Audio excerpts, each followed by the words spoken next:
Fantastic. Oh, hold up. We got to get the jersey number. Good one. What episode All right, are you you're on? 73. Oh no, 73. you son of a bitch. IAHN. It's a Hockey Night podcast with your hosts, Brenton and Mike.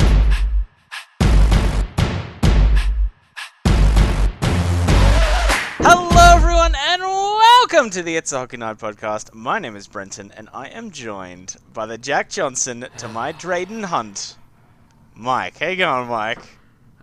How did I know immediately as soon as you said it was episode 73 what was going to happen next? I want the intro of this podcast to be me say it's 73 and just the response, because you knew the name that was coming. You just flat out were like, oh no. You bastard! I quit. Yep. I'm done. Yeah. I'm done with podcast forever. This Done is with the podcast. me pulling That's a Dave Lozo. I'm out. You're out. Yeah, what happened with him? I haven't listened to Puck Soup forever, and then I weird. looked and there was two other dudes. Yep, he just quit. Just straight out. That seems like a Dave Lozo thing. It does seem like a Dave Lozo thing to do and just not do the podcast anymore. It seems like a Mike thing to do when you become Jack Johnson. Which, speaking of which, let me start out the podcast by offering a heartfelt apology to every Penguin fan that listens to this. I lost to the Blackhawks this week. I did. I talk often on the show about playing with dark magic and forces that I don't understand, and I did it. And I reached deep into my Oracle's handbook and predicted a 5-3 Penguins loss with the empty net goal. And sorry. Yeah, I wish you put money on it. Like, to be honest, too, yeah. I think it was paying like $30 to 1 for that to happen. Yeah, imagine the payout on that. Yeah. My God. Welcome to the Mike's Betting Tips podcast. Who's going to win today? Tell us all your tips. All the good teams. Yeah, Jack Johnson cannot make a pass. That's all I've learned from the last few games. The Penguins are playing well. Like, they're playing really well. I don't think we'll deep dive too much into them. We'll probably get to them a bit at the end of the podcast, but they're fun to watch, besides the Chicago game, which, I mean, that's just voodoo and wizardry. I think our voodoo and wizardry of saying something and then the opposite happening is counteracted by the Penguins playing Chicago. That's a different level of voodoo. That's a different level of magic. There's some weird Bermuda Triangle shit happening there. I don't understand it, but whatever it is, I tapped into it the other night, and I'm very sorry. Yes, definitely. Okay, so let's. So the All-Star game is close.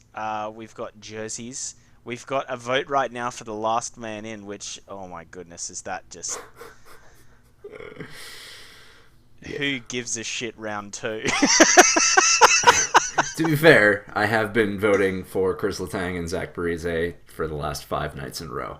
But... Why Zach Parise? I don't know. I feel like he deserves it. Listen, we talk a lot of shit on the Minnesota Wild, but I think everyone kind of wrote Parise off last year as like a guy who could not stay healthy and was pretty much done, myself included. So the season he's having now with about... He's just around a point-per-game player again. Good for him. Good for him. He's the one exciting thing on that team. As the official barometer, he is on my fantasy team, and he has fallen off a little bit. So a little bit. Best waiver pickup of this year, though, might I add. Again, everybody wrote off Zach for dead, but he's very much still alive. It's a good story. So I hope he makes it. I also voted in the only other Edmonton Oiler, because there are 2 of them. Is that Draisaitl? Yeah. I'm assuming it must be Draisaitl, yeah. Good German boy, Leon Draisaitl. You mean Chris Russell is among you? I wish you could vote general managers to the All-Star game, because voting Chiarelli to the All-Star game would be the equivalent of a John Scott nomination. Oh my god, yeah, he'd somehow just make these awful trades. Like, they should do division trades. Oh my, why isn't that a thing? Brenton, that would be fun. So what happens is, the fans vote in the division, right? They vote in so it doesn't matter about position. So that means you don't have an issue where Mitch Marner doesn't get in. and then the GM has to trade them within divisions. That could be fun. Man, I made this somewhat... Yeah. Yeah. Oh, wait, that's the issue. It's fun. Yeah. Sorry. And we've come to it. Yeah, we hit the nail in the coffin there. Let's start with Ovechkin, which has been a weird... originally, like, the first 24 hours of him coming out and saying... coming out makes it sound... of saying, hey, I'm not going. Everyone was kind of like, yeah, that's fair enough, that's reasonable. And then kind of like... your Mark Maddens of the world kind of, at the 24-hour mark, were like, woo, let's go against this because, ratings. And now you're at the point where some people aren't happy that he's not going and that he should be going. What say you, sir? Yeah, it's talk show fodder for the most part, right? Like, this is the lowest common form of debate where you just take one issue and you have one stance on it and you just kind of yell about it until kingdom come. But yeah, is there a part of me that's like, no, he should... Ovechkin's probably the most fun player that shows up at the All-Star game for the most part, at least like of that generation of hockey players. So for him not to go, it's a little disappointing. And like, yeah, there's that part of me, but like, what about the kids? But at the same time, like, Sid's done the same thing. I mean, whether he's, half of the time, sure, he was injured, and the other time he was just like, I'm not doing this shit. So, no, I get it. Would you, if you had the choice between like a 2-week vacation and going to this stupid thing that you go to literally every year of your career, I'm taking that vacation. I think you should, because the difference between the Crosby and the Ovechkin was Crosby went once and then said, for like 10 years. Yeah. Which isn't good. Like, it's not a good... But I feel like Ovechkin's done the good hockey guy. Like, he's done everything that, the league has asked him to do. He wasn't allowed to go to the Olympics. He just had a long cup run. Probably wants to get back there again. I don't blame him. No. At all. And boy, isn't that Olympic thing convenient too? Like, I'm honestly surprised that more players are being like, you know what? Fuck you, NHL. I want to throw something out. If you do 5 All-Star games, do you think you should get it after the 5 mark? Do you think you should get a choice on whether you go or not, without any suspension? Yeah, I'd be in favor of that. Honestly, I'd be in favor of that after like 3. Because then, like, what it does, too, is it allows for more players to get in, and different players, so you don't have this great debate on, like, why can't we have John Tavares, Austin Matthews, and Mitch Marner in the All-Star game?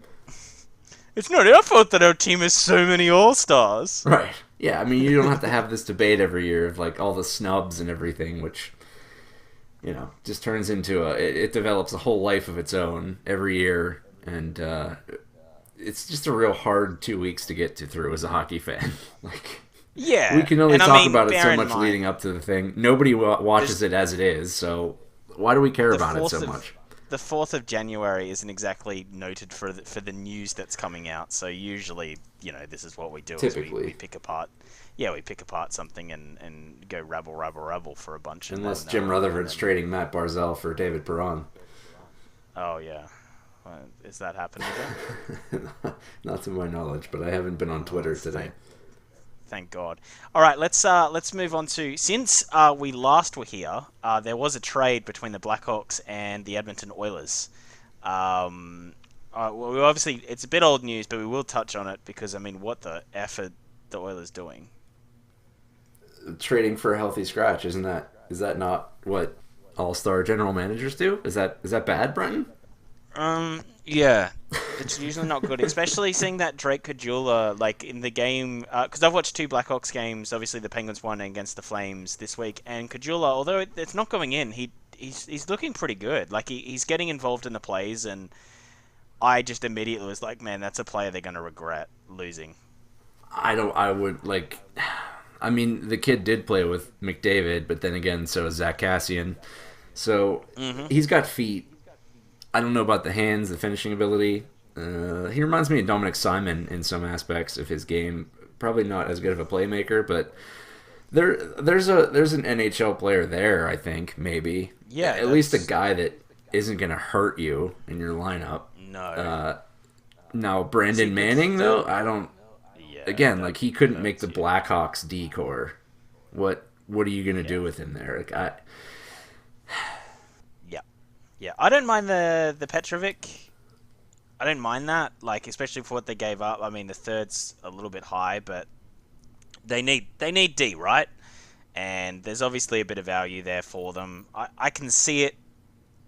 I can see it working. They were losing a lot of games because they had a lot of injuries. I can at least understand why that. You don't want to give up huge assets to bring in a star, so give him something small, get a bit of salary off your books to bring in something that can help you now. I don't understand Brendan Manning. I don't understand it. And also the guy that broke Connor McDavid's collarbone. And then in a game the next year, this, it could just be like on ice chirping stuff, but literally told him that he did it on purpose. It was. Yeah, it was. But at the same time, like, boy, this just doesn't it just seem like a thing that Chiarelli would completely overlook without even talking to McDavid about it first? Yeah. Oh, well, apparently he did last season when they tried to get him last season. Unreal. That was the thing that shocked me so much, is that last season they were after this guy. So this means this was a whole year thing to try get Brendan Manning. This is fucking... What is your general manager fucking doing if he's spending an entire year trying to get Brendan Manning? Peter Chiarelli's white whale is a guy who was a healthy scratch on the 2018-19 Chicago Blackhawks. If that doesn't just sum it up, I don't know what else does. Oh my goodness. Like, an entire year. And he's like, oh, I didn't talk to him about this time because it was fun a year ago. And I was like, why aren't we writing the story of how he spent an entire year and getting Brendan Manning? Woohoo. Far out. Oh my goodness. Oh my goodness. When are McDavid and Draisaitl's contracts up? Tick-tock, tick-tock. They spoke about it a little bit on the Steve Dangle podcast, which I try to avoid because I find like that there's some similarities between this and that one, and they said does McDavid finish out his contract in the Oilers? I'm going to ask you the same question. Does McDavid finish this contract at the Oilers? Yeah. It's too far out for me to believe that they would trade him or even entertain trading him.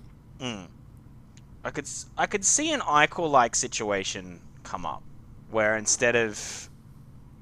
Except, how do you go to the owners and say, hey, I want new owners?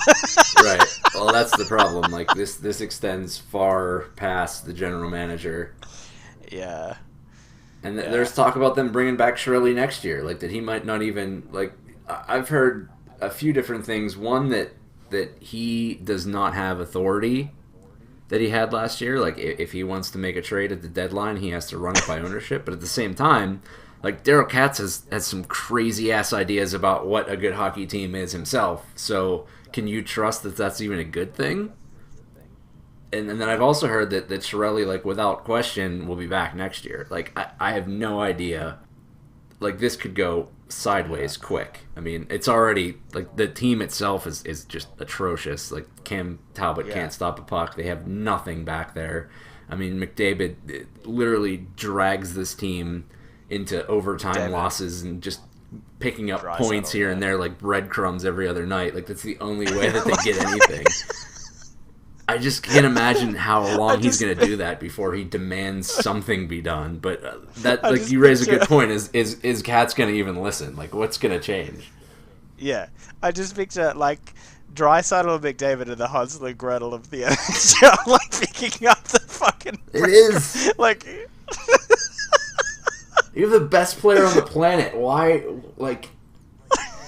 And the coaching change. Everybody lauded Ken Hitchcock. Why? We knew that they were going to win 5 games. It's a new coach. That's what every team does. Now now McDavid is literally dragging around Zach Cassian all over the ice. Yeah, because of grit and shut down.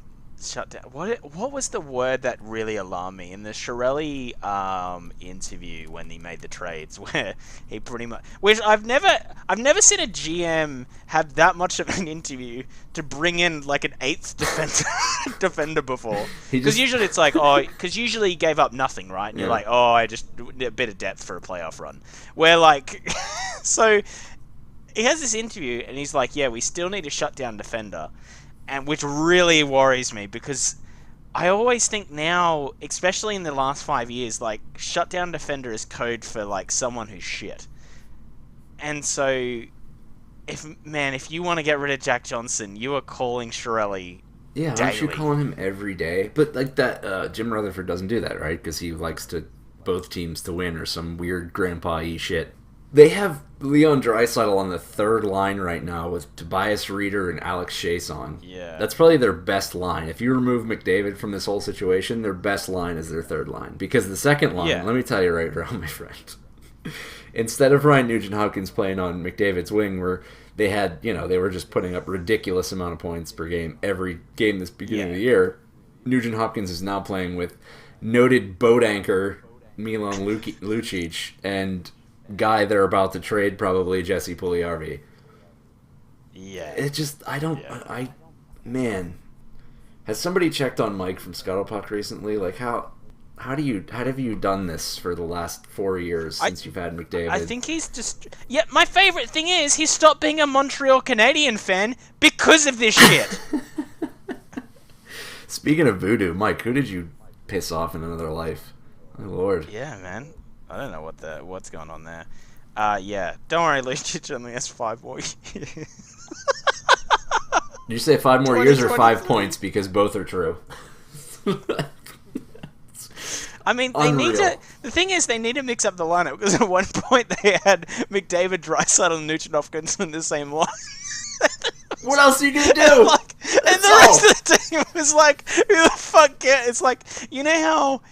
Like, the Penguins are like, who's the first line and who's the second line? Like, sometimes it varies, or at least it has in the last 10 years. For the Edmonton Oilers, it was like there was no difference between the second and fourth line. It really isn't. Yeah, I mean, that's a legitimate question there. Like, who is, if you put those three together? Hey, look, it worked for Colorado for a while anyway.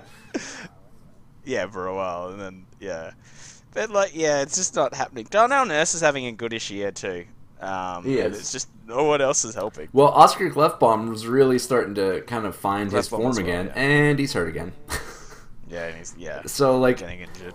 I don't. This isn't a situation where it's like St. Louis or even a Calgary where like they get hit by the injury bug, and you're like, oh, that was a big part of why their season went downhill. These are organizational decisions. These are coaching decisions. It's just an infection all the way through that front office into the coaching staff as to, like, this team is just a fucking nightmare. And I can't think of a worse team with a better player on it in the last 20 years. Yeah, because I remember, when, Matt Cook was on Crosby's wing, and it would just, Crosby would beat 3, give it to him, and then just, thud it into the middle of the goalie's jersey. You would love that if it was at this stage. Because it means they would get a shot off. Yeah, McDavid can't even set up these lugs because they're still in the fucking neutral zone by the time he's down by the goal line. It's just insane, dude. How... what do you... We've tried to fix this before, but it's just... how do we get on this topic? I'm upset. I don't know, it just naturally... Why are we talking about this? I mean, they brought in Ryan Spooner, and now they're desperately trying to get rid of Ryan Spooner. And they can't. That's the... Which is weird to me, because Spooner outperformed Rick Nash last year, who he was traded for. Yeah. And I kind of thought that was like Pete Chiarelli's one good thing that he did, and it still doesn't... It's just been an absolute disaster for Spooner. I don't know what's going on there. Yeah. So really what they've traded for is Eberle for a guy they're desperately trying to get off their books. So bad. Yeah. If you look at their trade tracker, it is amazing. It is just, there's a video there, I'm sure. I haven't done videos in the last week because I've been super sick, but oh my goodness. I don't think there's one good trade in the last 3 years. No, there's nothing. There's legitimately nothing. That's disgusting. Oh my god. Oh, the Brendan Manning deal doesn't look so bad now. Well, thank God they had a decent draft. Yeah. There's your hope. There's your hope for 4 years. Yeah, I watched one of their games the other day, and the first thing I thought of was Kyle Brodziak still in the league. It's just amazing. Anyway, we'll move on. Let's go All-Star jerseys. All-Star jerseys just came out. Did you like them? I did, Bren. Everyone's reaction on Twitter, because I saw the reaction, as with most things in the NHL, you see the reaction and then you see the actual thing that happened.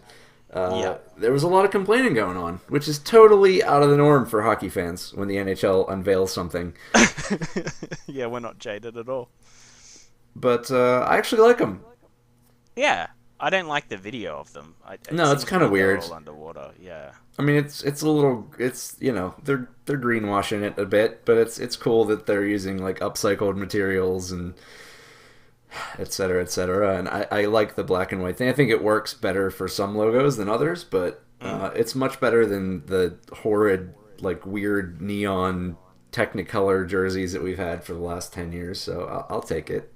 Are the recycled jerseys all the Flyer jerseys that people are throwing on the ice? And then we're just like redoing them? Have Flyer fans been throwing jerseys on the ice? I know that's a very Canadian thing. Like the Oilers did that a few years ago before McDavid. The Maple Leafs started throwing their jerseys the Kessel trade year. Yep. I can't remember another incident like that, but yeah, that's probably where they came from. That's where they upcycled them from. To me, it's amazing that it's taken them this long to do this. I mean, think about how much more money they're going to make from jersey sales. Like, all you're doing is introducing another jersey for your teams this year. If we've learned anything about me. Right. Brenton is for sure going to buy one. Oh, yeah. Here you are. To an attic. Bagging on the last man in vote. You're going to be up until 3 a.m. voting for Ole Mata. Like, what are we talking about? No, you can't pick who you vote for. Oh, that's true. They give you like 3 options. They took they took our toys away. They took our toys away. They weren't letting that up again. Which again is fun. Like, who gives a shit? You know what they should do? The last man in should be the option instead of having the captain. Right? The last man in should be the fun vote of just send whoever you want. Yeah. Yeah, come on. If you're giving us one guy from each division, let us have whoever the fuck we want. 3 of them would be normal, and then, I don't know, some random bum will, Jack Johnson or something. We'll send Jack Johnson to the thing. But, he doesn't have to go. He can say no. He can say F you, hurt my feelings. Yeah. But, I mean, really, it's not like it was 4 years ago when John Scott went to the All-Star game. Like, there really aren't any true useless goons in the NHL anymore, unless you're going to vote in a Flyers goaltender or something. Zing! 7 of the All-Stars are the goalies they've all gone through. 7 starters this year they've had. 7. About to break the record. About to break the record. Very quickly, we will talk about the Flyers right now, just to sort of get on the train of horrible teams from the Oilers to them. Did you see the Panera find the billboard? Oh yeah, the free vodka for life billboard. Very nice. Yeah, does it? For those who don't know, there's a free vodka for life billboard where they say if he sticks in Columbus, free vodka for life, and Panera found it and tweeted it out. So the bread man, which I don't get why he's still anyway, tweeted that out. You don't know why it's the bread man? No. You don't have Panera bread in Australia? What is Panera bread? So it's like, it's kind of like upscale fast food. Basically, it's like a McDonald's where you can get broccoli soup. That's the best way I can describe it. You can buy like bakery items, but also get like a sandwich with like arugula on it and spend like $13. We've been through this before. You mean rocket? Oh god, yeah, sure, rocket and capsicum. Yeah. For our Australian listeners, for our listeners who are correct in their language, that would be arugula and bell pepper. and pay like way too much money for it. Yeah. That's a Panera bread, but they're like Starbucks now. They're everywhere here. Oh right, yeah. And so like Panera bread. It's a bit of a stretch, but you know how you guys always say Coles, like going to the shop, like there's a shop chain called Coles, right? Right.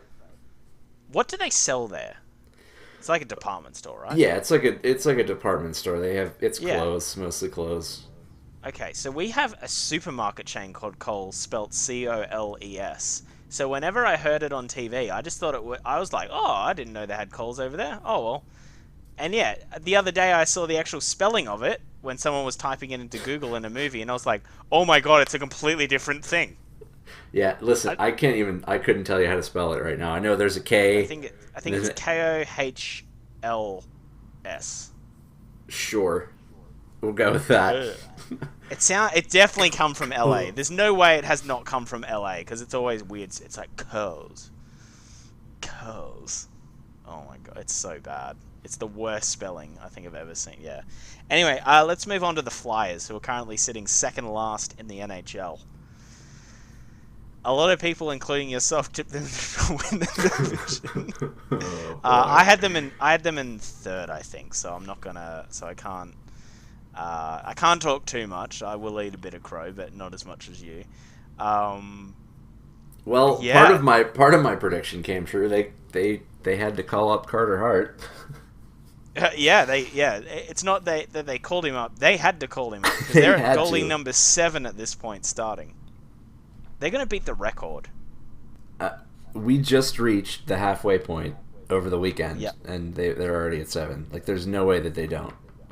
Yeah. I think the record is 7. 7 starters in a year. Hartford did it. Yeah. So if they hit 8, we have a new all-time NHL record. And that's including when like guys were going to war back in the 40s. Like. Guys are going and teams folded. Oh my goodness. The league's so dumb. Yeah, the Flyers what's the issue that you see with this team?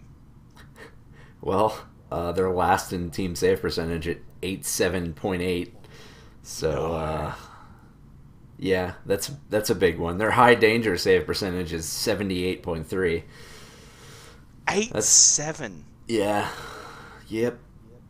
878. 783 high danger. Like, it's... So you're saying that Corey Schneider could make this team and actually have an impact? Yes. I'm saying that like 879 Corey Schneider could bring them up a whole percentage point. That's how bad the Flyers goaltending is right now. Like, seriously, this is issue number 1 through 10. Yeah. If you don't have the goalie, it's 100% of your problem. And right now oh boy, I can't believe that. That is actually astonishing to me that they're that bad in that. Wow, like they are really missing Brian Elliott. I didn't think I'd ever say that. A thing that no one has ever said before. You've officially said a thing that no one has said before, Brenton. Congratulations. We have a record on the podcast. Yeah, Brian Elliott was carrying a 904 save percentage. 911. That's above league average. Mm-hmm. I don't think Brian Elliott's ever been above league average. But he goes to the Flyers, and then he, of course, gets hurt. But leads the team in save percentage. So go B-Rye. It's a real bad situation, man. This is probably, we've talked about it before, but this is probably one of the top reasons that Hextall was fired this year. He did absolutely nothing to address the goaltending situation, which, to be fair, was not this bad last year, but it was close. No, but I think the coaching situation as well, he didn't want to fire the coach by what at least it looked like. Well, Jake Allen has a better save percentage than the Philadelphia Flyers. And we've come full circle. Oh my goodness. Oh my god. It is, it's really bad. Giroux, remember how like a month ago there was the talks about how he was the best player again? Boy, those cooled off. Yeah, I honestly can't put anything on any of their forward group or their, and like I know that Provorov's having a rough year. Gostisbehere is like nowhere near the points leaders and defensemen. He's kind of having a rough year, so that certainly doesn't help. But surprisingly enough, their decor isn't. I wouldn't put that in the top 5 issues that they're having right now. Like it is goaltending alone. If they got look, I mean, and I hate when we do this, not really, but look at the Penguins. Look how bad they were at the beginning of the year. You start getting league average or above league average goaltending, and they went from third last in the league to almost tying for first in the division within the span of a month. So like, goaltending truly is the great equalizer in the sport, and when it's bad, boy, is it really, really bad. They're 6th best for shots against, like the fewest shots they let on every game. That's it. Like their D's not terrible, but their special teams is bad. They're all just power play, 27th PK. Yeah, and that's certainly a factor. But like the system that Scott Gordon has them playing right now, I think, is the only way that they can play. They're just really disruptive in the neutral zone, and they're really stingy defensively. Because man, every shot is it's got a 30% chance of going in. Like, yeah, it's insane.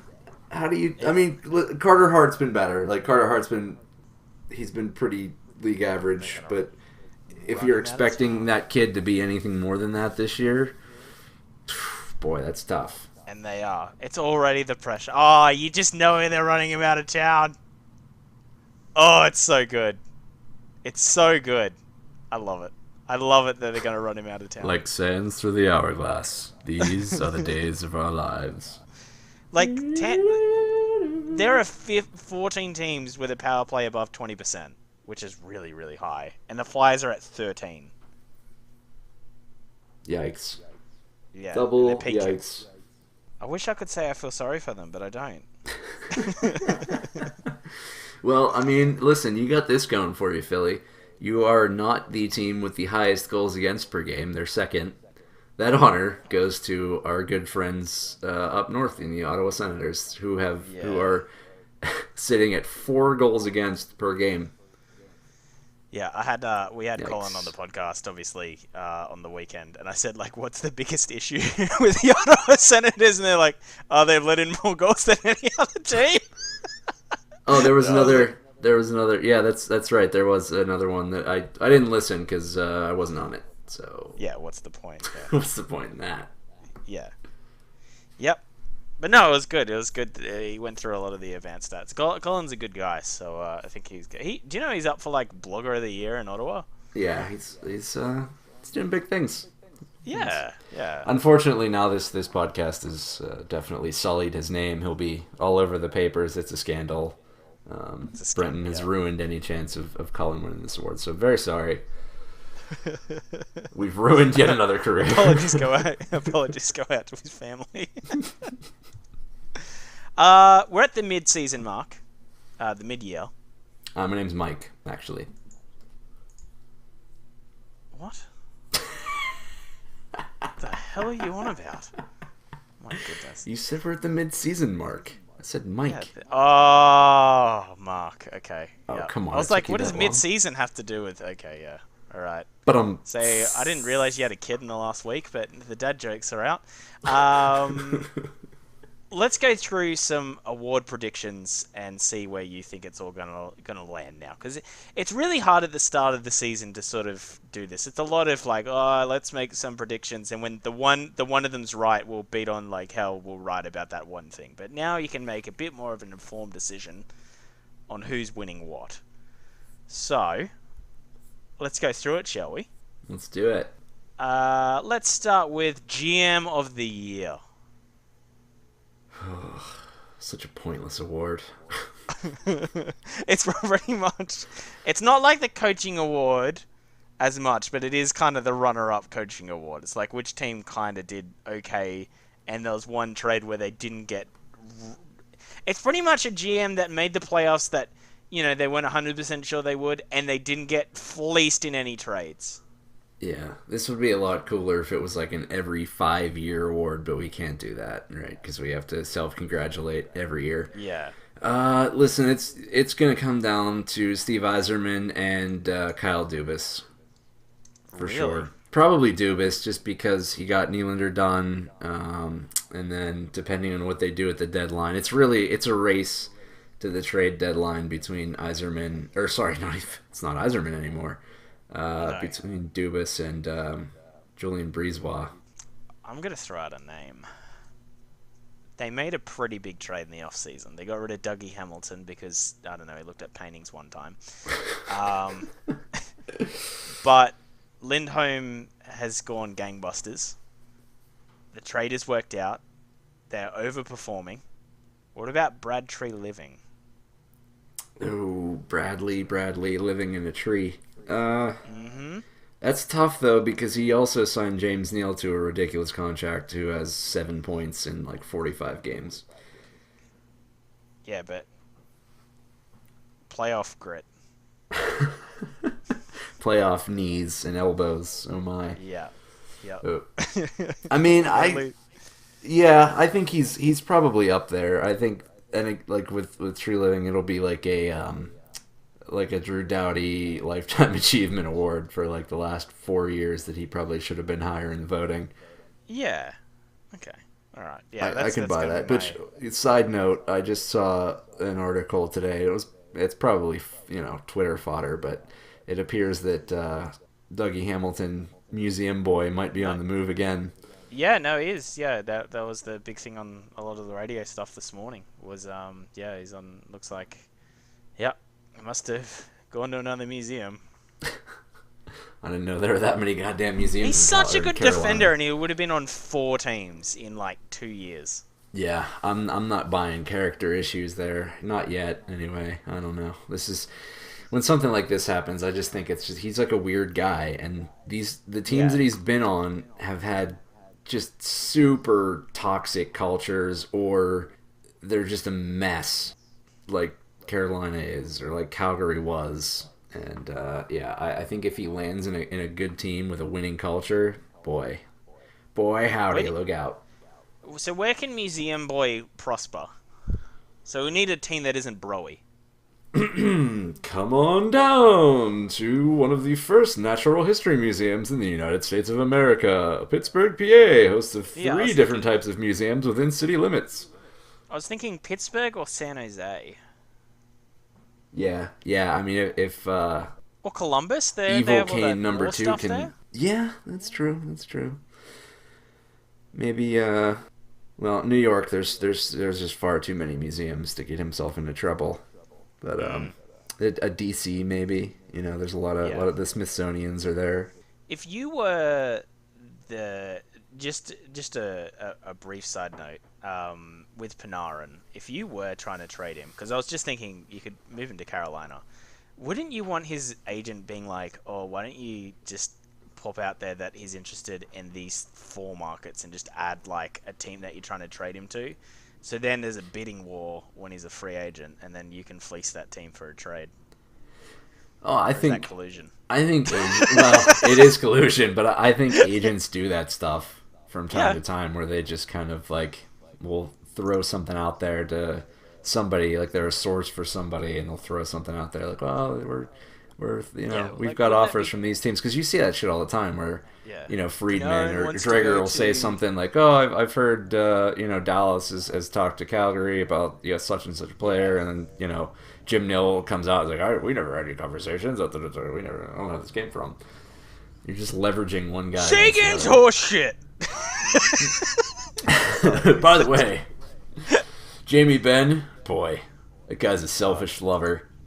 You're gonna vomit when I say this, and then we'll get on the awards. Taylor Sagan has 10 points in 6 games since Lights call him horseshit. So that's gonna be he at the end of the season be like, yep, I'm the best. Oh, the narrative's already there. Yeah. Oh, this guy was such a motivator. Yeah. No matter what, he was gonna win that, because even if they didn't do well, they'd be like, yeah, I was right. No, you forced me to fire the GM. Yep. This is on you. You look like an asshole win-win, but yeah. Awards. The NHL Lifetime Award for sadness. The Bill Masterton.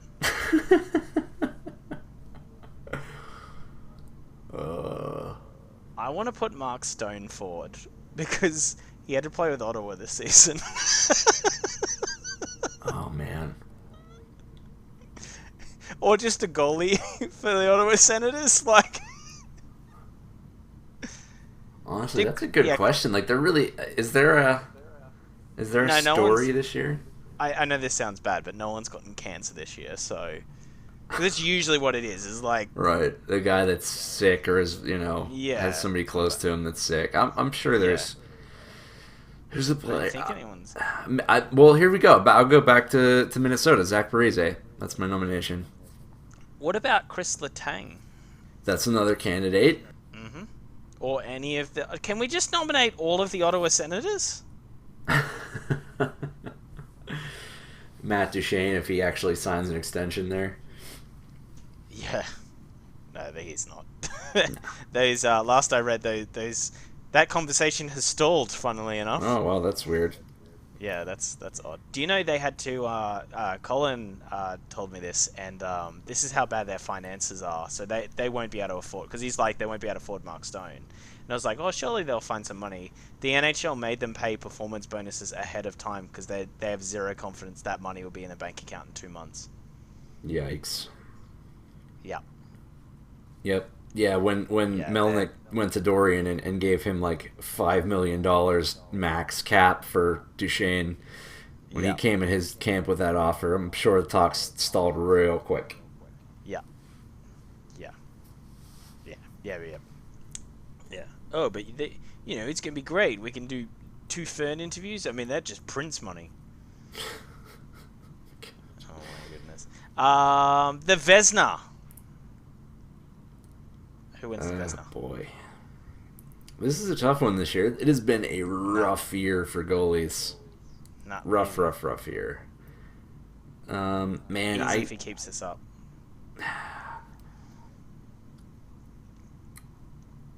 He's also my Hart nominee too, if they make the playoffs, because it's the playoff award as well. Well, obviously. Yeah. I'm going. It's got to be Vasilevsky. I think at the end of the year, he's got a 9. He's rocking. He's. I did an Australia. He's rocking a 923 save percentage right now. Yeah, mate. He's got a 920. You put him between the pipes, you're going to get some wins, mate. You're a fucking malarker if you don't. That's never happened to me before. Do you want to be a right red galah, or do you want to get some wins? Oh boy! Who's your nominee? Gibson. Oh, poor Well, I mean, he's slipped a little bit in the last 5 games or so. That he hasn't slipped. He just can't. He just can't get pummeled every night and save everything. You don't say. If they make the playoffs, it is literally him saying, "Hey, everyone, just jump on my back. I'm carrying us there." Well, listen, in my heart, I hope that good Pittsburgh kid Johnny Whitehall wins the Vezina, but that's going to be tough. I did this knowing like how these idiots think. Yeah, but I think if he gets that team in the playoffs, he's going to win the Hart because the Hart either goes to player that overachieves that made the playoffs or player that dragged the team into the playoffs, and that will be him this year. He's going to Taylor Hall this. Mick David will win it, but I don't think they make the playoffs. So I'm going to say Gibson wins the Hart and the Vezina. Who have you got for the Hart? Man, the Hart, it's just it rarely goes to a goaltender. So I'm going McDavid. But so you're saying Oilers make playoffs? No, but. They don't. They don't almost give gave this it to him award. last year. They almost did. Yeah, but they didn't. Yeah, I guess so. Man, if he keeps it up, I think it's Ovechkin's award to lose. Really? What about Crosby? He's starting to... And Malkin can't steal it away from him this year. It's not like, it's Because Malkin's playing well, because, oh boy. Yeah. Yeah. Yeah, that's an interesting. Norris, Defender of the Year. I would love for this to be Chris Letang's year that, the Drew Doughty Year Lifetime of Achievement Award, but I just don't think so, man. For as good as he's been and like how he literally had no help, I mean, Dumoulin is a fantastic partner for him, and I think a guy like Mark Giordano, who's kind of doing a lot of the heavy lifting on his own, or John Carlson if he keeps his point per game pace up, or even like a Brent Burns, or I mean Eric Carlson's on a 14 game point streak right now, so it's gonna be real tough for Letang to win it. But that my heart says Letang, but my head says probably Giordano or Carlson, one of the Carlsons. I think Carlson may be hampered from the start, just because I still think people have that perception, which can go away pretty quick if you have a good tail end of the season. Just, how he was struggling in San Jose. It's like, why is this city so much better than Ottawa? And, it took him a month to get over. But yeah, so after that, I feel like he got a bit better. So, I think Giordano, you're probably right there with Giordano. Yeah, especially if you're going to give a Lifetime Achievement Award to somebody, it's got to be the guy who's like 37. Yeah, and plus, like, Giordano probably would have won a few Norrises if it weren't for injuries. Yeah, and that's a big factor with these guys too. Like, I don't exactly expect Giordano to stay healthy the rest of the season, as recent history would dictate. It's probably not likely, but if he does, I think it's probably his award to lose. The other thing, another player I will bring up for MVP is maybe Johnny Gaudreau. He has been amazing. Well, to that point, though, like, he gets points docked because Monahan's also having a career year. So, Monahan's doing well because he's on Gaudreau's line. Well, I mean, but you could argue because Monahan's the center that's likely not 100% the case. And I think most hockey people line, would. I'm always like, no, it's not. It's not Monahan's line. It's little Johnny's. Little baby Johnny. The Art Ross, who wins with the most points this year? I think about 90. Half the league's going to get over 100. Yeah. Well, Nikita Kucherov is just like he is strapped to a rocket right now. And he's on pace for 135 points. I don't think he hits that because that's just bananas. That's like, McDavid led the league with 108 last year. I don't think we make a 20-plus point jump in 1 year. He already has 50 assists. I know. It's insane. And the thing about Kucherov, too, is that he started off the year below a point per game in the first 10 or 15 games, and then all of a sudden he just, I don't know, what's he have, like 20 points in his last 12 games or something? It's just on a ridiculous pace right now. I think it's his. I think it's his to lose at this point. I don't see Rantanen. I think he drops off. Has a lull somewhere in there. I could see McKinnon keeping his points up. I mean, McDavid and Gaudreau, we know what they're all about. Point I could see going down a little bit, and then the rest is just the rest. Be very, very interesting to see how that all goes. Most goals scored. Right now, it is a bit of a race. Ovechkin's leading on 30. Skinner is one behind him. And then there are 3 other players on 26. Man, Skinner's been really, really good, but that's a streaky... There's no part of me that believes he's going to keep pace with Ovechkin. I don't think it happens. It's a contract year for him, isn't it? It sure is. Like that's the only factor here. That's like, these guys they like their money. Yeah, someone's gonna Evander Kane the F out of that deal. Oh boy. Speaking of deals, by the way, Carlson for Vegas is point a game. Yeah, it took a while. But he's there. He's back there again. Like, yeah, because that was definitely one to look at. Was to see who who had it. I mean, do we care about the Selkie and the Lady Bing? I think the Selkie is... It could be a good award, but... Okay. I think Crosby should win it, like, every year. I get it. I know how good Bergeron is as a defensive center. Yeah. But, like, the award is like, two-way guy. It's not just, like, the best... I don't know. What about Stone? Sid gets docked because he puts up a lot of points. Yeah. I mean, I think Crosby should win it this year, 100%. Bergeron's been injured as well. But what about Stone? At least a nomination. Right, yeah. I mean, he should be in the top 3. Like, the thing with my annoyance is that Crosby won't be in the top 5.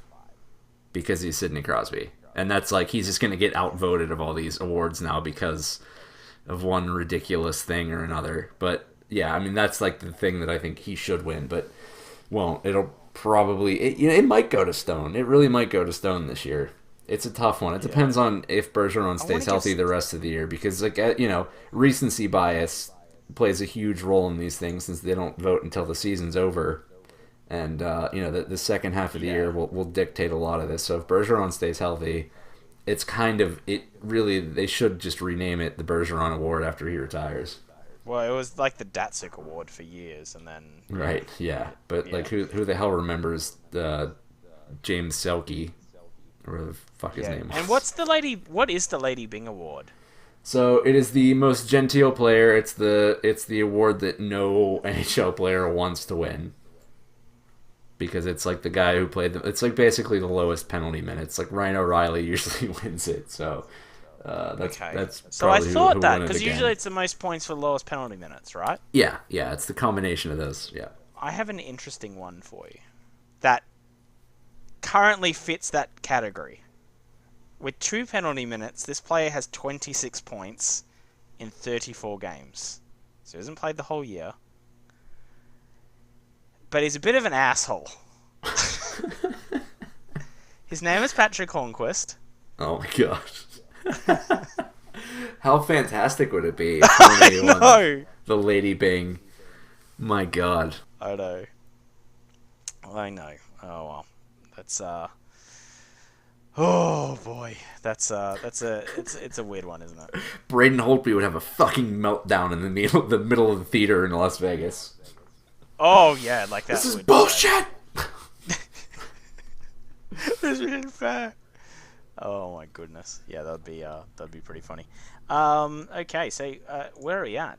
Is there anything else you want to discuss before we get to our other topics? No, because so we probably missed some awards, but you know what? No, never mind. I don't have anything. Nope. No. All right. Well, let's get into Fun with Stats, and then I've got a couple of small stories to bring up, the ones that don't really have a headline, and then we'll go with some questions. How does that sound? Sounds good to me, partner. Good. All right. Fun with Stats. Here we go. We're gonna all-star records at the moment. Which player has played the most all-star games, and how many? Oh, it's got to be Shea Weber, right? No. Who is it? It's Gordie Howe. Oh, we're talking like all time. I think you meant like all time. Okay. Yeah. Well, yeah, that makes sense. Gordie Howe's got the record for like most everything, unless it comes to goals, points, and assists, because he wasn't as good as everyone makes him out to be. But I digress. Well, that's what happens when you play for 40 years. Retire at 81. How many All-Star games do you reckon he played? Oh, shit. When I saw this stat, I almost fell over. Let's see. Played from 50-something to 80. To 2009. Yeah, right. Damn. I'm going to guess 20. Yeah, very close. 23. Oh, my God. That's insane. If you make 23 seasons in the NHL without being an All-Star, that is a Hall of Fame career, but like Matt Cullen. No question. Yeah. And this guy has played 23 he went to All-Star 23 games. All-Star games. Because I'm surprised no one messaged Ovechkin to be like, "Oh, I'm sorry. Is the season long for you?" Who has the most All-Star goals with 13? One of the Halls. Bobby or Brett? One of the Halls. No, it is Wayne Gretzky with 18. Of course it is. Mario Lemieux on 10. Oh, no, it's tied. Sorry, it's Wayne Gretzky and Mario Lemieux. Gretzky did it in 18 games and Mario did it in 10. Look at that. That sounds like their careers. Yeah. Sounds just a small sample of their careers. Let's get to the plus. My favorite award, the plus-minus awards. Oh boy. Of the year. It's a real barn burner at the Nick Leddy Award. It's pretty good on the pluses. There's a new leader. Last time we played, Dumoulin was first, but he has been overtaken since. Who is currently first in the plus-minus category with plus 30? Ooh. Oh boy. 7 in front of Ron Hainsey, who's still plus 23. That's fucking insane. Oh my god! And Michael Kepney is plus 25. It's Jesus. Is it Stamkos? Because he plays with Kucherov. No, it is Mark Giordano. Oh yeah, that'll that's a big boon to the Norris Trophy too, because all these guys still believe in plus minus. in that like case, fucking Santa Claus. Ron Hainsey. Oh god, what a time to be alive, Ron Hainsey. Roman says is a bum. Plus 24. I've never thought I'd see the day. I hope he wins it. Just to show how fucking useless plus minus is.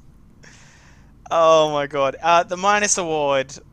Wow. Is it an up and down year for the minus?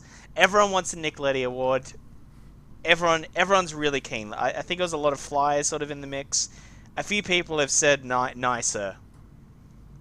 I'm taking this. Magnus Poyavi was the winner of the Nick Leddy Award last time. He has been overtaken by two players that are tied at negative 20. Oh, yikes. Is one of them Tyler Bozak? No. Wow. No, he's actually playing pretty well when I watched. I don't think there's any blues. The only blue in the top 25 is Tarasenko. Oh. I'll give you a hint. One of them is an Ottawa Senator, and the other one's a Ranger. Oh, God. I always forget the Rangers exist. Yeah. This year, especially. Pavel Buchnevich and, oh, God. Did you just make up a name? No, it's a New York Ranger, I swear to God. Oh, okay. So I guess I'm wrong. And, I don't know, Cody Ceci. Oh! Yes! Yes! Who, for some reason, has trade value all of a sudden. They're like, should the Leafs pick him up? And I was like, oh boy. No. Yeah, Cody Ceci, and on the trading block, get in line, everyone. Matt Zuccarello. Take your first round picks out of your pocket and have them ready to go. Negative Yikes. 20. Very short behind them on negative 19. Again, it's a real barn burner this year for the Nick Leddy Award. Magnus Poyavi, Shane Gostis be here. He's got to get this award, and Mike Matheson of the some sort of rap band. That sounds like Mike Matheson sounds like some sort of 90s rock band, doesn't it? A defender of the Florida Panthers. Man, there's some Voracek's in there as well. Provorov. You know what? This is really starting to be the Flyers. That was Simmons, all within 4, all within striking distance. Oh man, I love that. Yep. That Nick Leddy Award's so hot right now. Oh, everyone wants it. So I came across a stat today. Oh. Hit me with it. While looking at Flyer sadness, there is one team in the Ligue des Nationales de... I screwed that up. One team in the AHL to allow a 5-on-3 goal against. Oh. Care to guess that team? Was it against Arizona? I have no idea who the team was that it was against. I think Arizona scored this. Because I remember watching it and being like, oh my god. It's very indicative of how their season has gone so far this year. Was it the LA Kings? The team, also known as Buffalo West, the St. Louis Blues, strike again. Oh, St. Louis 5-on-3 Blues. goal against. Yeah, it's almost besmirching the name of Buffalo at this point, isn't it? At this point, yeah, Buffalo's like, hey, can you stop? Can you just not do that anymore? Yeah. Which player has played the most games to not have a point? Ooh. Mm-hmm. Probably somebody on the Florida Panthers. No, I'm pretty sure. I'm just Edmonton double Oilers. checking. It is a New Jersey Devil. It is. It is a New Jersey Devil. Ooh. I have no idea. It's probably somebody on the fourth line that I've never heard of that Ray Shero brought up from Albany. He is related to a coach. Oh, John Quenneville. John Quenneville. 15 games, 0 points. I drafted him in a deep keeper league a couple of years ago. Good thing I lost that team. Yikes. Yes. Yeah. That's it's not one you want to keep around. I'm sure he has a penalty minute. Yeah, he had some rough stretches once he turned pro, and I don't think that the skill is there as much as they thought it was when they drafted him in the late first round, I think, or early second, a couple of years ago. And which player with 37 games has the most games without a goal this season? He's a defender. The Ottawa Senators pay him. Dion Phaneuf. He's the second highest paid, or the highest paid defenseman on the Ottawa Senators. Second highest.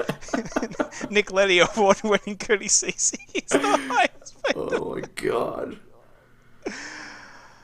What a world. Goodness. What a world. Speaking of horrible GMs getting together, and Peter Chiarelli and Pierre Dorian, Cody Ceci was almost the return for Taylor Hall 2 years ago, but Ottawa turned it down. I think that officially makes Dorian worse than Chiarelli. Yeah, you can't say otherwise. I don't want to swear. I really want to work on my swearing, but fuck off. That's the rumor, anyway. That's the rumor. I mean, obviously, we'll never know, but that was the proposed deal in place, and Ottawa said, "Nah, we're gonna stick around." Will he accept $5 million?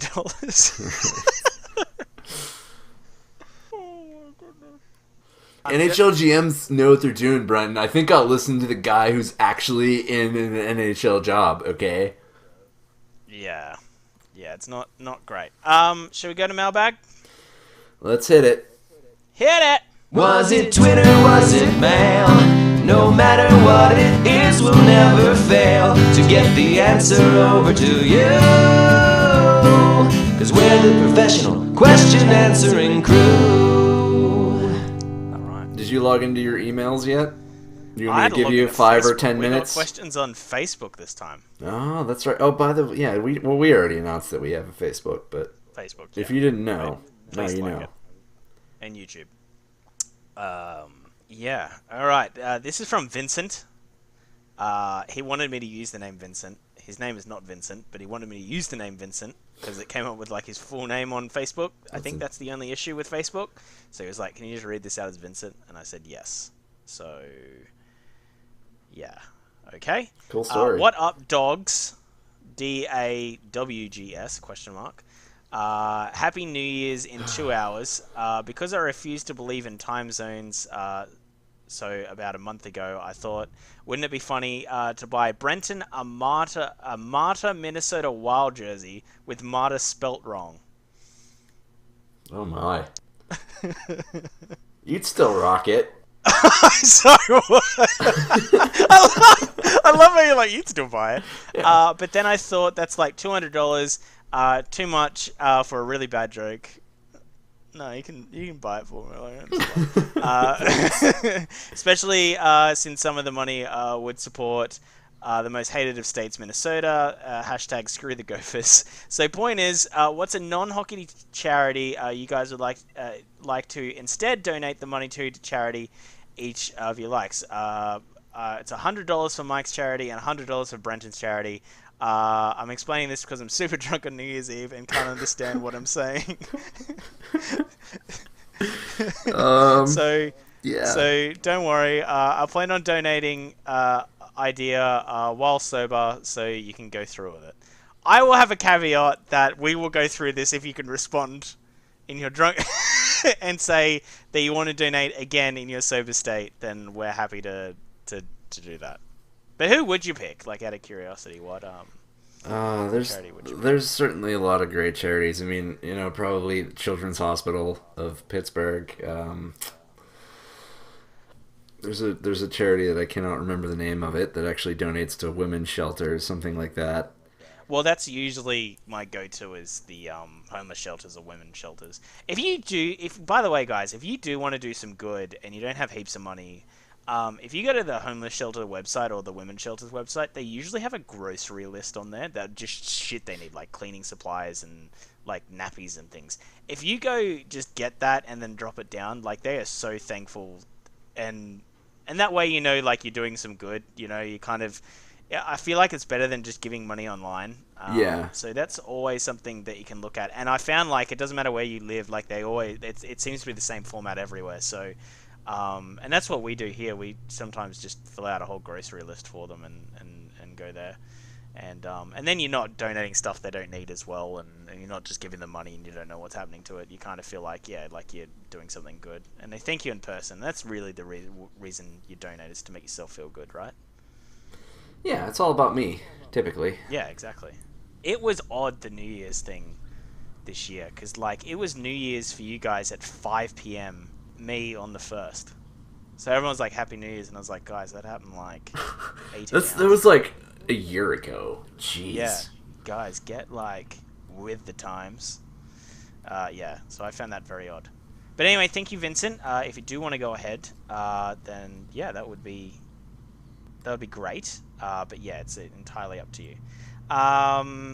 Okay, so we do have another question here.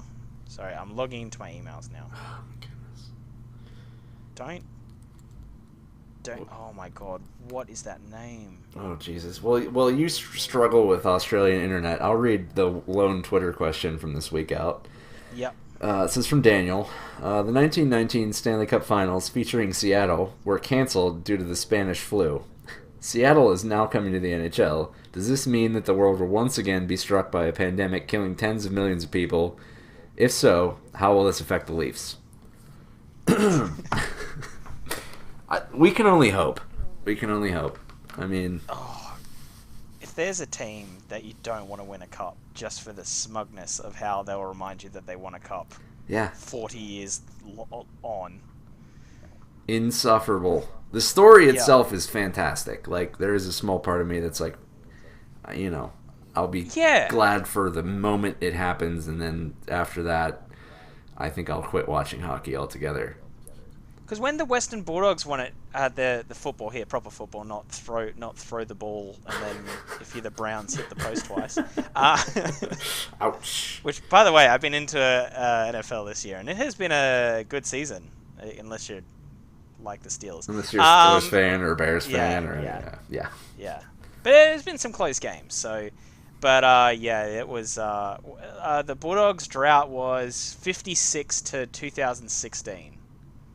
So, and when they won it, like, they went from, like, 8th, and the top 8 get in the playoffs. Like, it was just a fairy tale run, and it was the craziest thing that happened.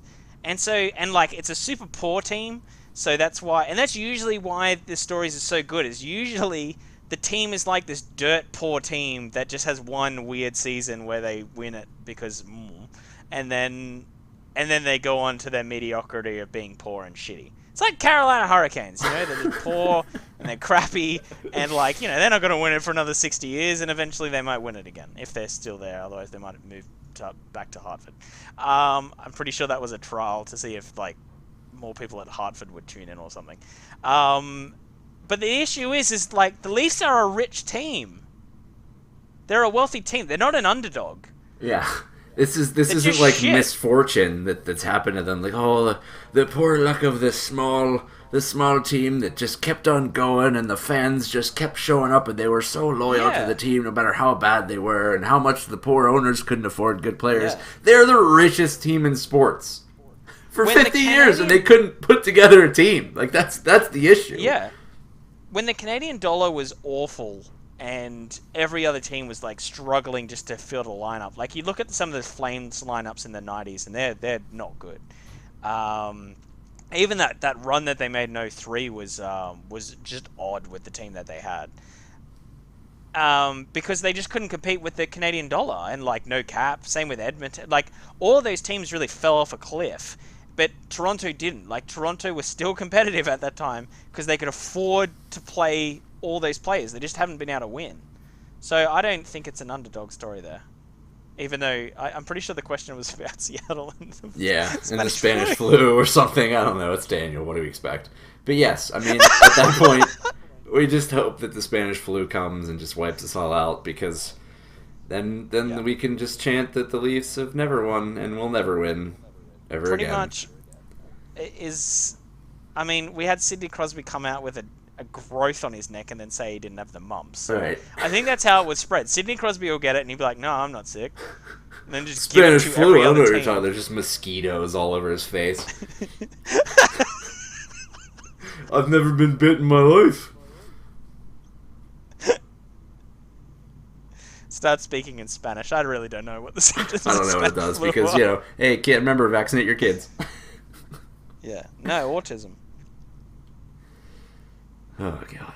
Do we have any other questions? Yeah. Bob and Molly both wrote in. Shared Facebook account, uh-oh. Sorry? Is it a shared Facebook account, Bob and Molly, or is it two separate people? Yeah. Just the usual good job and stuff like that. But they asked, how would you make the All-Star Game more exciting? Please go crazy with the ideas, Brenton. We expect an absolute perler from you. I'd put all the NHL teams' logos on the jerseys and make them black and white. It's already been done. This is how I'll do it. Are you ready? I'm ready. I mean, not really, but go ahead. Alright, so the rink is a little bit longer, a little bit wider, and you have 4 goals on the ice. And it is 3 on 3 on 3 on 3. And you can score on any of the 3 goals that you're against. And it is a negative goal for the team. So if you get scored against, it's a negative goal for them, and it's a goal for you if you score. And that is how you play it. Just literal, unorganized, complete massacre chaos. Yeah. Yep. Yeah, no, that sounds horrible. That's a stupid idea. Don't ever come up with anything again. Ever. Okay. This is the other thing that I really wanted to do. And the logistics are awful in this. I want every single player that played more than 10 games in the NHL come the All-Star break to play a massive shootout competition. Oh my. And the winner gets a trophy. And if you miss, that's it. Like, you're out. You're done. Like, it's just who can go on an undefeated run on the shootout. 27-round shootout, Florida Panthers style. It goes for like 7 hours, and that's the whole All-Star game. Oh my god, that sounds like I want to take a nap just thinking about that. Now lining up, Brian Gibbons. Dion Phaneuf. Ugh. No? I'm sorry, what? Were you talking about something? What? I think they should just get rid of the All-Star game. Yeah, that's my idea to make it entertaining. Just get rid of it. Just, like, if you want to do a break still, cool. I like, they've even ruined All-Star Weekend. Like, you used to be able to say, like, oh, the skills competition is fun. When they did that goofy draft, that was hilarious.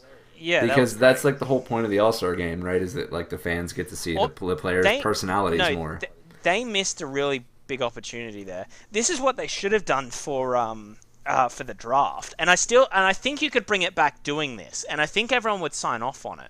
Is that you don't have the players pick it, what you do is, and this is going to sound bad, but like you get one of those Make-A-Wish kids that are like a big hockey fan, and you make them GM of the All-Star team. And you have like 4 of them. I don't know that you make it like a Make-A-Wish kid unless that was their Make-A-Wish that they wanted to draft an NHL All-Star game. Like, and in that case, I'd question the kid, like, why is this the thing that you want? No, but like you get... Because like, you know how they go to the game, like those 3 that just went to the Penguins. You find like the 4 cutest of them, because I mean, they have to be good looking. You get the cute stories. We can't air this episode. This is awful. No, you get the cute story, and you have them draft. They're like 7 years old, and they draft the players. Or maybe, like you just make it a competition for a fan that is like, not, this 30-year-old guy that's like, plays fantasy hockey and just has chips all down his front. Like, you just make it these kids that become GM for a day. And they get to, like, pick and draft the team. Big fat guy shows up in his Barstool tank top. Well, what? All right. Yeah, I'm not drafting Crosby because he's a bitch. All right, we'll get away. Yeah. Hey, guys, get this. His name's not Sidney Crosby, it's Cindy. Get it? Yeah. So, yeah, I exactly want to avoid that. That's what that's the future all Australians want. I did it again. I'm going Australian. No, here we go. You have 4 kids, so it's competition. Why is it kids, man? What is this? Because if you have an adult, then you're going to have someone like me come up and pick Marta first, tell everyone the Flyers suck, flip everyone off. I want only Marta on my team, that's it. Leave. That's all I need. Flyers suck, fuck you, fuck you. You're cool, I'm out. Yeah, like, that after I draft Marta first, of course. Alright, here it is, right? So under 13-year-olds go, like, you fill out a thing, you write in an essay for 25 words or less or whatever on the reason why you want to be GM for a day. And the winner, whoever picks the best team, gets like $50,000 from the NHL donated to their hockey club the one they play back home. Oh, well, now you're just tugging at my heartstrings. Yep. Wow. Yep. Wow. And it's all regional hockey guy, and then the kids pick the team. That's the fucking idea right there. The kids get the amazing thing, and like you add interest in the NHL to a bunch of young people. Because I mean, if you're 12, like who doesn't want to do that? Or 8, like who doesn't want to do that? Are you kidding? Like just get to hang out with Ovechkin for a day. They will find it funny. That would be really fantastic. And then he doesn't show up and breaks the child's heart. Kids crying on national TV. Well, I want to see Ovechkin. And you guilt trip them to all come, because every year they're going to come. It's like, oh, I'm sorry, and then like it's they go tell Bettman to his face, it's like, oh, sorry, we can't go, and then it's like Jimmy just comes out from behind the scene. It's like, please, sir, can you come? I go back You're to my Russia. favorite. And you have Don Cherry on hockey down coach's corner. You got this Russian guy, this Ruski, Alex Ovanov, or whatever his name is. You got never good Canadian boy would never do that. John Tavares never do that.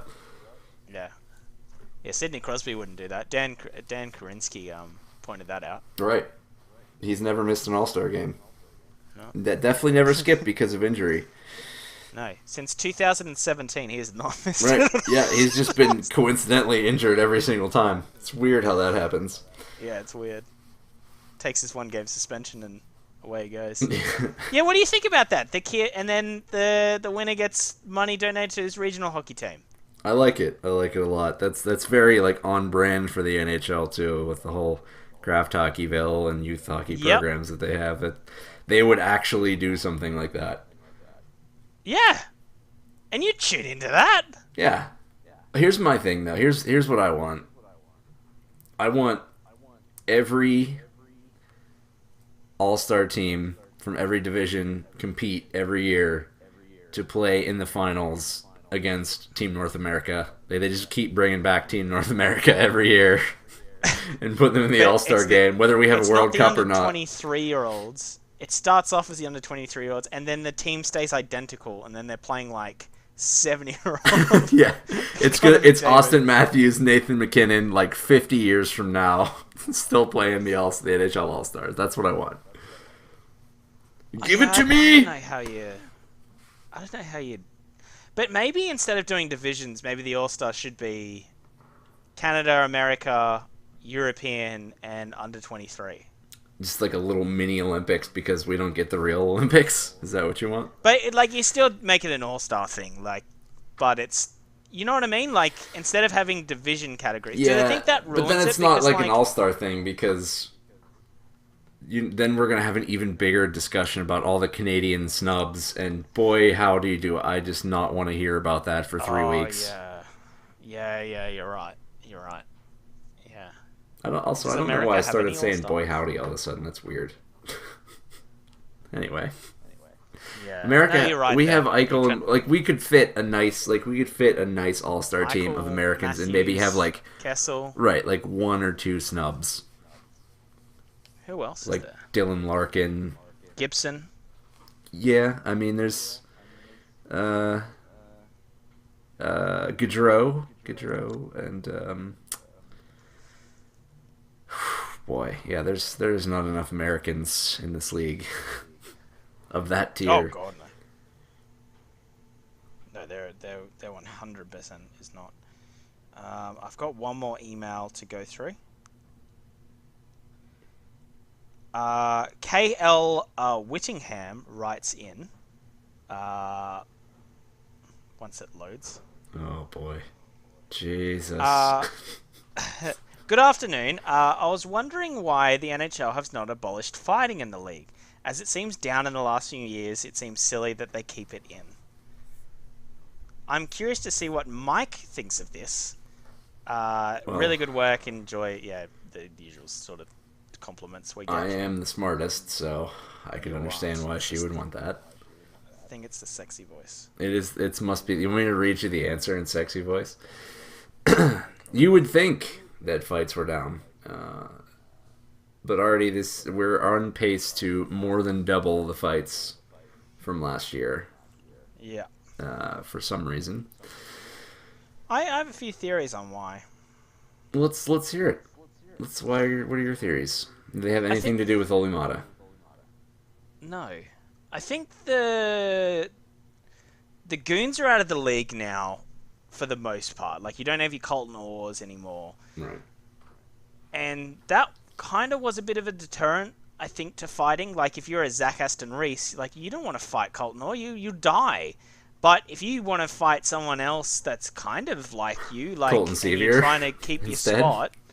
Yeah, I mean, that wasn't smart, but you're fighting for your spot, and there's just not that heavyweight bout fighter anymore. So I still feel like now you're starting to get back in the time, and the league's really starting to transition this year. I heard that the head office wants to get hitting back because they find the neutral zone's not clogged enough.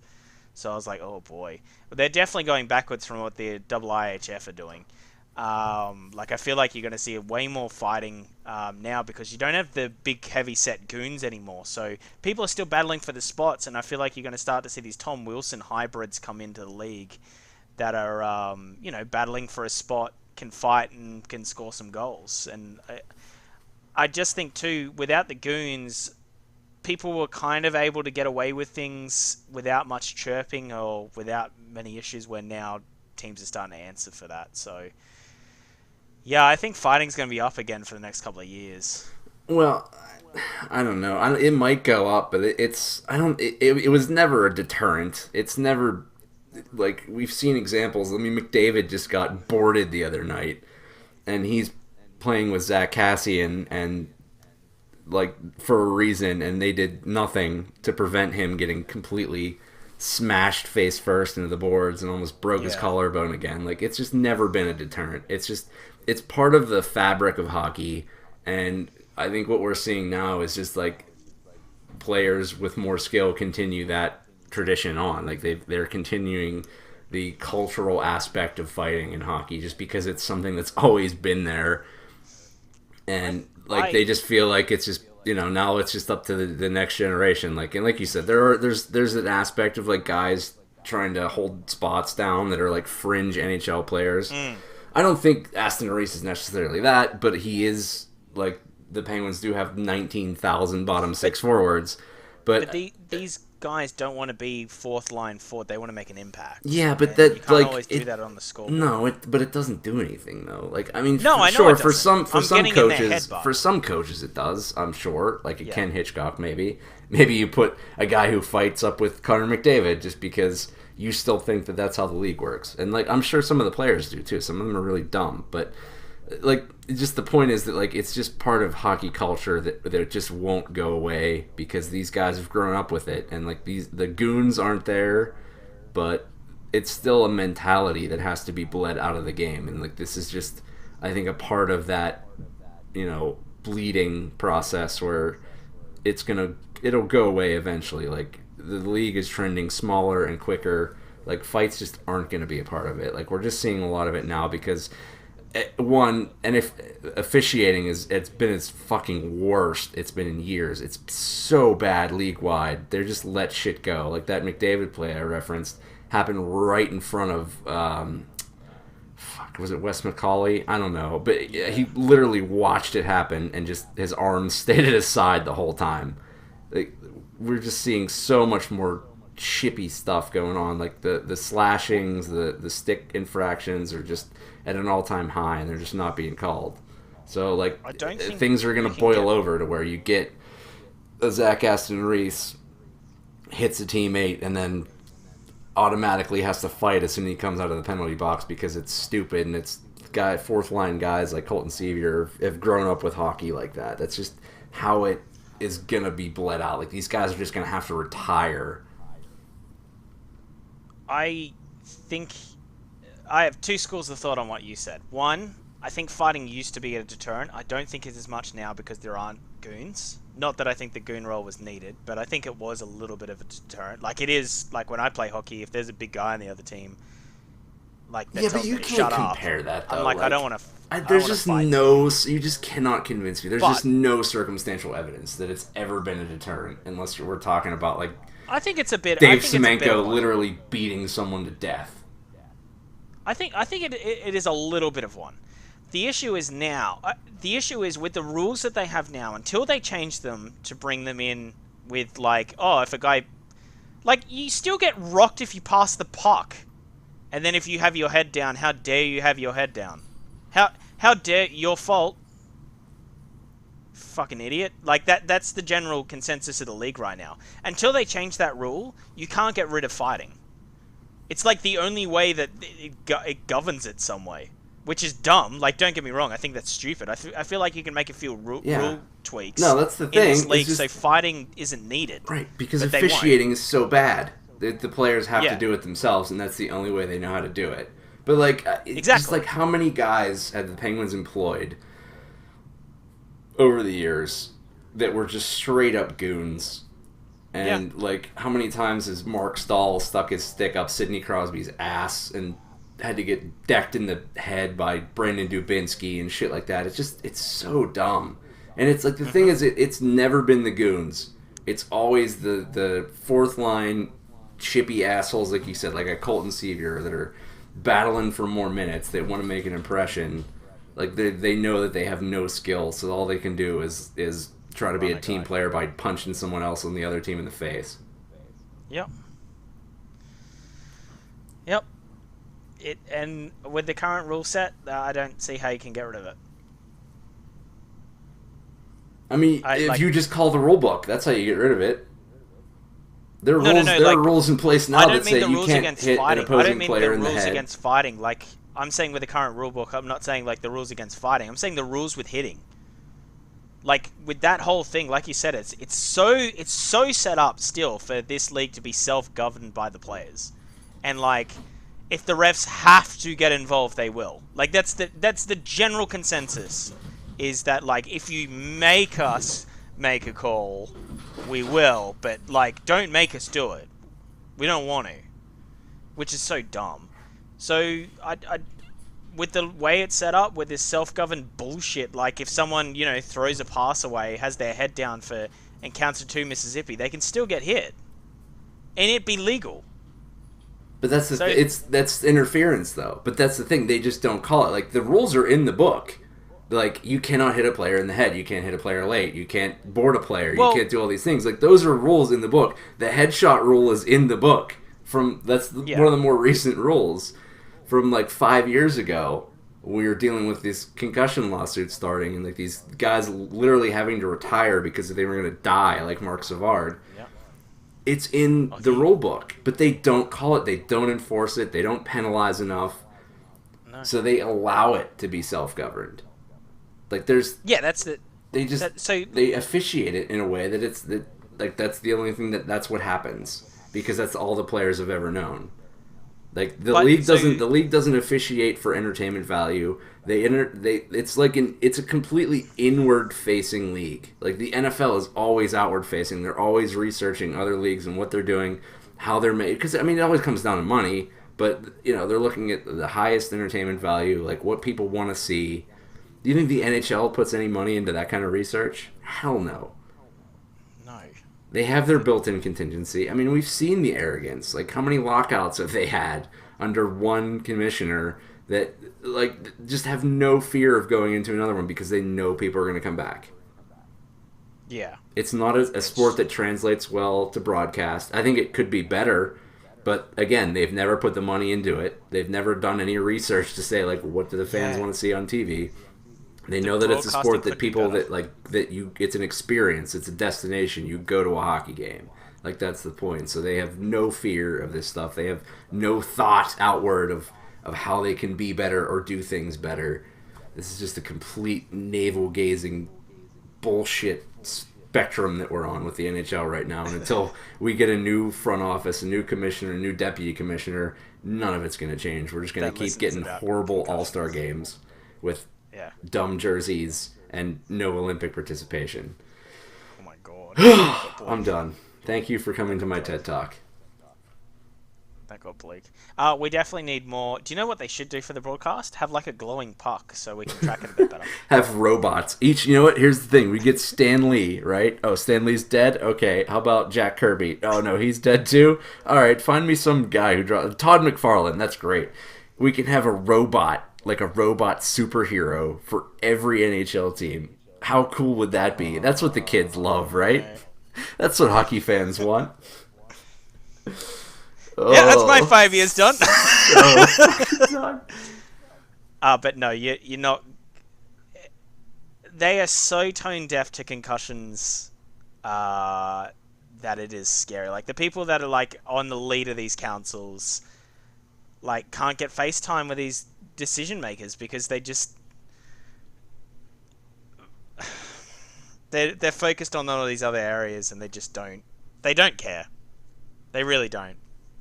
They think too much about the profitability of the league and the health of the league and how this is all going to go, and not how individual players are affected by an injury epidemic. And because of that, like, I can't see any change in fighting in the next 30 years. Well, and that's not even hyperbole or speculation. Like, we know for a fact that they don't give a shit. We've seen email exchanges between the league's deputy commissioner and the head of player safety where they literally call a guy out for being too soft. Yeah. You know? Like, Wayne Primo had, after his fourth concussion, like, he just kept coming back. And they were like... So, I read an interview with Primo on how he passed his baseline test. And he's like, the baseline test is dumb. And I was like, that's odd. And he's like, it's the exact same thing every single time. So you know what to do. So you can just pass it. And you want to play. Like, you don't want to not play. Because you get in this mindset of, like, your life's really crappy because you get headaches all the time and all these things like that. And hockey's that one time where you're concentrating and think about something else, so the symptoms go away for a tiny bit. So they can just fraudulently pass these things. Like, if you have a broken leg and you can't walk on the leg, you can't fake that. Mm. You can't fake being healthy. But they can fake it with concussion. Yeah. So that's dumb in that sense. Well, but he had symptoms for 8 years after he retired. And no one bats an eyelid at that. Nope. And no healthcare coverage to take care of it because the NHL was notorious for just, like, throwing ex-players and their alumni out the door when they were done. You're done playing? All right. Peace out. See you later. Good luck getting a job with your team or whatever because we're not going to help you out. But and that's like the scary thing is that they're still using those ancient tests today. Like Daniel Carcillo, if you follow him on Twitter at Carbomb13, does a fantastic job of calling out the NHL at every turn he can. Because of some of the antiquated ideas and beliefs and their denial of any connection between brain damage and concussions. So, like the Blackhawks, for example, and Corey Crawford's situation where he's been concussed multiple times, they still use that baseline test that's ancient. And like you said, that these players learn after the second time how to fake it, and it doesn't do much. It's up, but then it puts it, which is so dumb that it's up to the player. Because of course the player wants to get back. Like there's money on the line. Well, and that it just becomes like muscle memory that you know what you're supposed to say, and they don't test for anything medically. Like that's not a medical test. That's like look at this painting and tell me what you see. It might as well be an ink blot test. Like they don't have modern X-ray machines. They don't do modern testing for concussions. It's simple baseline stuff because there's no accountability on the league's part when it comes to brain injuries. Like they deny this link, so why would they then spend the money on the equipment, on the doctors, on the training for these guys to get actual testing? And the most important thing to remember about team doctors is the team comes first. Yeah.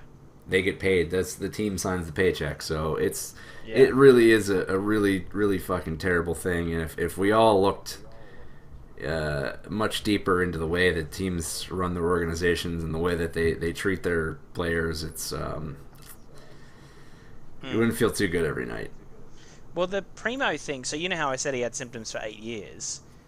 2 years later, he accidentally hit his head, just around the house. When you conk your head. And he had symptoms for another 2 months after bumping his head. And immediately, the second I heard that, I thought of Corey Crawford. Yeah. Takes one hit, symptoms straight back. Or guys like Derek Bugard that had those post-concussion symptoms that never went away, and they ended up becoming addicted to painkillers and all the other things that they tried to, that the teams would give them to get over the pain. And, just keep going. Just kept going until the end, man. Met some bitter ends. Boy, we have really gone dark on the show today. Yeah. This is not fighting, and this is where it goes. This is where it goes. I mean, this isn't an argument on whether I believe fighting should be in the league or not. Like, I do like fighting. It's entertaining. The more you start to learn about the brain injuries, the more you go, oh boy, maybe we shouldn't be doing this. Well, and the sad part is that the fighting is such a small percentage of how concussions happen. I mean, it can happen. Yeah. It's mostly hits. It's mostly hitting, and I'm not. And even Carcillo, who's vehemently calls out the league for this stuff. I mean, he, again, if you follow him, you know just how much emphasis and how vigorous he does this.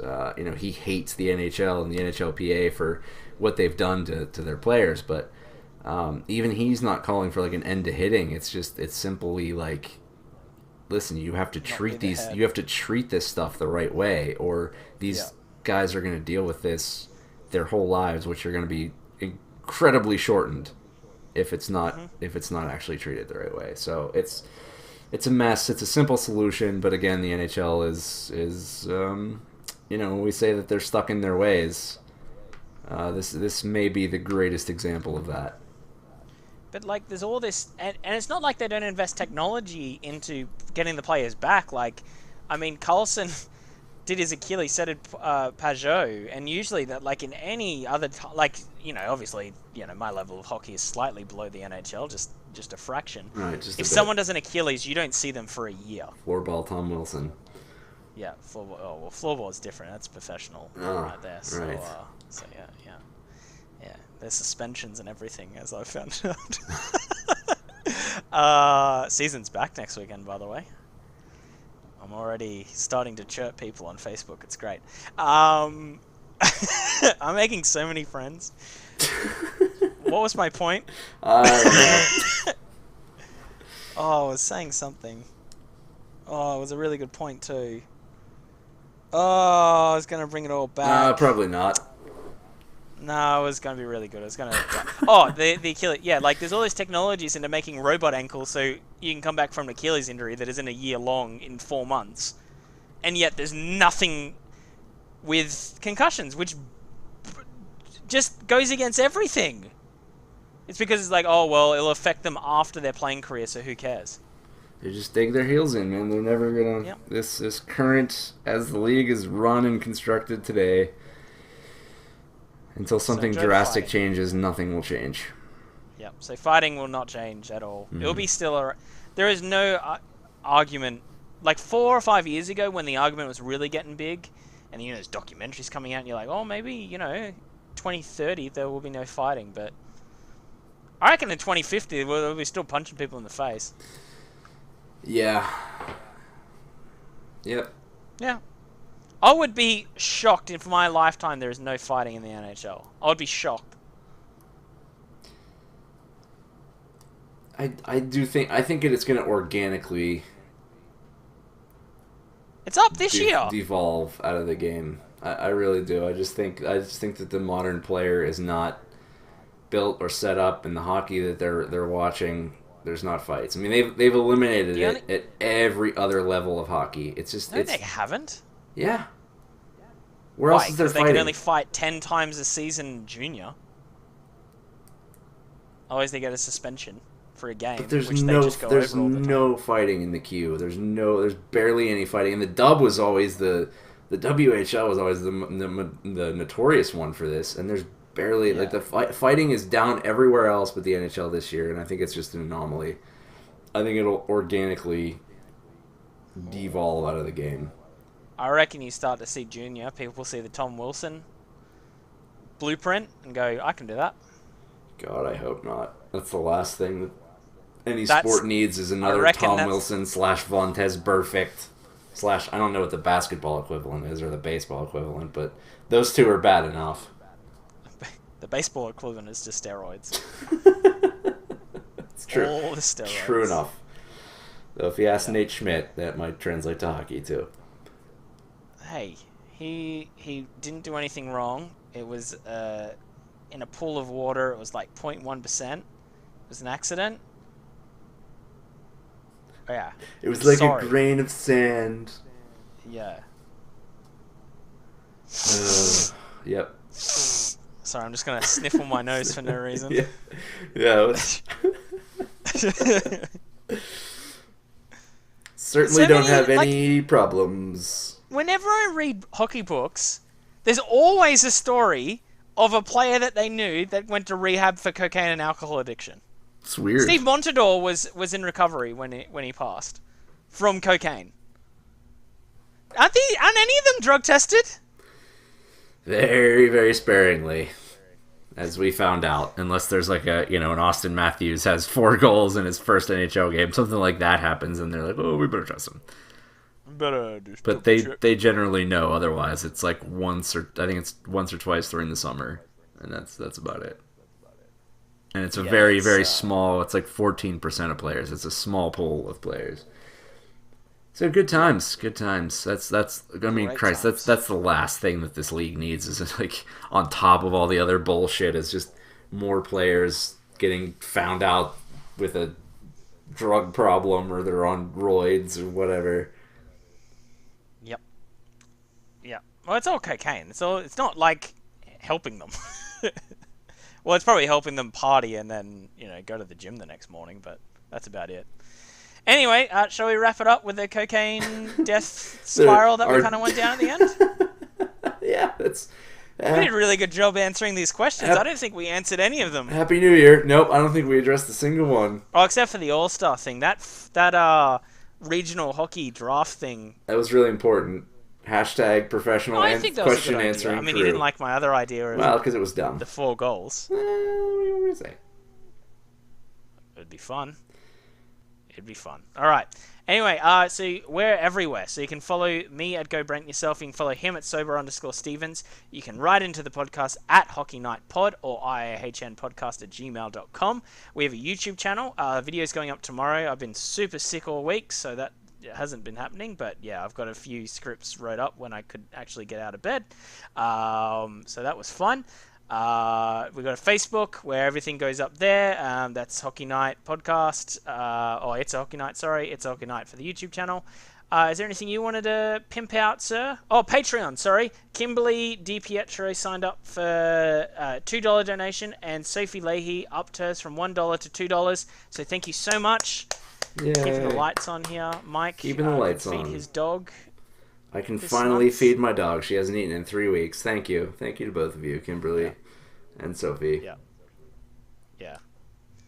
He's so poor he's been eating the dog food. I have It's been, very sad. and my dog hasn't eaten. Let me just say that in sexy voice. Thank you both, Kimberly and Sophie. Now I can. Should do something for the Patreon when they I can feed sign my up. They dog. get like an audio message from you that's like, "Hey there." Hey, this is my sexy voice, sexy American accent, if you will. No, and then midway through it, it's like, I've just got one thing to say, and then it's just me like, "Oh, g'day, mate. Yeah, what's cracking?" Hey, throw some shrimp on the barbie. Oh. Your favorite. That's your favorite. Sorry. Please throw some prawns. Get some prawns. It's a shrimp. Why did we get British? Why is it the prawns? I Why is it British? was doing British accent all day today, okay? I'm all over the place. Why are we doing British accent today? No, nothing? I got nothing. Skipping on that? It's the tea, man. It's good tea. That's all I got. Good tea. Was it thrown in the Boston River or wherever? Throwing it through the harbor, the tea party. Oh, Yeah. boy, there's actually... Yeah, I thought that would have meant something else, but no, they literally... Yeah, right? You would think that's like an analogy or a euphemism for something. Nope, it was a legitimate, like, just literally throwing tea into the harbor. I love history. Oh, God. So dumb. So dumb. Colonial history, especially, was just like... My favorite was when England burnt Washington down. The reason why they abandoned it was because a hurricane came. Like the most like old crotchety white people problems too. Like like seriously, I don't want to pay taxes. Oh, there's a storm coming. We gotta get out of here. Yeah. God. I don't want to pay tax. Yeah. I don't want to pay tax. Yeah. Oh, it was so good. I love it. Oh, it was just amazing. Oh, yeah. It's like stuff your There's a neighbor city in complains Pennsylvania about. that's on fire underneath. Yeah, it was an old mine that they've. Yeah. Yep. I forget what the town is, but yeah, you can still go there and like there's like smoke. Yeah, it's probably not safe. No, I think they call it Philadelphia. Yeah, there's another town too that's called, I think it's called Livermore. Yeah. It's a town that they flooded, and so it's just like straight water, and you could go and like when like recedes a little bit in the summer, like chimneys and stuff stick out. It's really creepy. What? Yeah, America. If there's an issue, we'll just abandon a town or flood it. It's one of two options. There are still 7 people that live in that fire town. They refuse to leave. Yeah, it's highly toxic, but they Yeah. Yep. America.